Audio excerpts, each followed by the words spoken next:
ভাই রে ভাই, স্বাস্থ্য এমনভাবে বাড়ছে, তাই ভাবলাম সকাল সকাল উঠে একটু হেঁটে আসি। গিয়ে দেখলাম সূর্যি মামা অলরেডি উঠে গেছে আর জমিনে আমাদের ছায়া পড়ে গেছে। আর এই ডেক মেশিনটায় এইখানে যে আমাদের কত স্মৃতি আছে বলার বাইরের, বেশিরভাগ সময়টাই আমাদের এখানে কাটতো। এখানে আমরা খেলতাম, হাত ভিজাতাম, পা ভিজাতাম, গোসল করতাম, আরো যে কত স্মৃতি আছে এখানে। তো বছর পর আজ আমি এখানে একা দাঁড়িয়ে সে ছোট্টবেলাকে খুব মিস করছি, সাথে সেই ছোট্ট বন্ধুদের। এখানে দাঁড়িয়ে মনে হচ্ছে সময় কত তাড়াতাড়ি চলে গেল, এখনো কত কিছু করা হয়নি অথচ বড় হয়ে গেল। এই যে ইট পাথরের গড়া দুটো চেয়ার, এখানে আমি আমার ছোট্ট বন্ধুদের সাথে কত সময় কাটিয়ে আছি, সাথে সবাই মিলে কত পা ভিজিয়েছি। এখানে কি হলো, পা ভিজাতে ভিজাতে আমার জুতো স্রোতে ভেসে চলে গেল। জুতো পরে নিলাম আর এই সরিষার ওপর কুয়াশা পড়েছে, কি সুন্দর লাগছিল না, সাথে পানি কুদু, নিচে কুদু ধরেছে দুটো কিউট কিউট।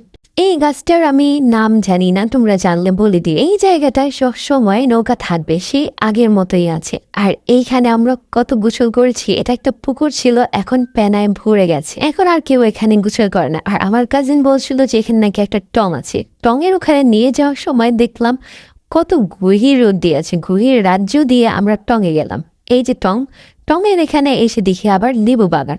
তো আমি অনেক খোঁজার পর একটা লেবু দেখলাম, এখন তো আমার মন চাইছে লেবুটা ছেঁড়ার। তোমরা বলো তো আমি লেবুটাকে ছেড়বো নাকি ছেড়বো না? আমার তো মন চাইছে ছিঁড়ে ফেলা। টঙের এখান থেকে চকের দিকে তাকিয়ে দেখলাম দুটো বক কি সুন্দর খেলছে, দেখতে কিন্তু ভালোই লাগছে। আর এখানে কুডু, কলা, বড়ই সব দেখে তো আমি এক পাগল প্রায়। আর বড়ই দেখে তো আমি নিজেকে সামলাতে পারলাম না, লাফ মেরে বড়ইটা ছিঁড়িয়ে নিলাম। পরে ভাবলাম যে আরে আমি তো অনেক লম্বা, এমনিই খেতে পারি, আমি কেন লাফালাফি করতে। সামনেই ছিল অস্ট্রেলিয়ান কাও।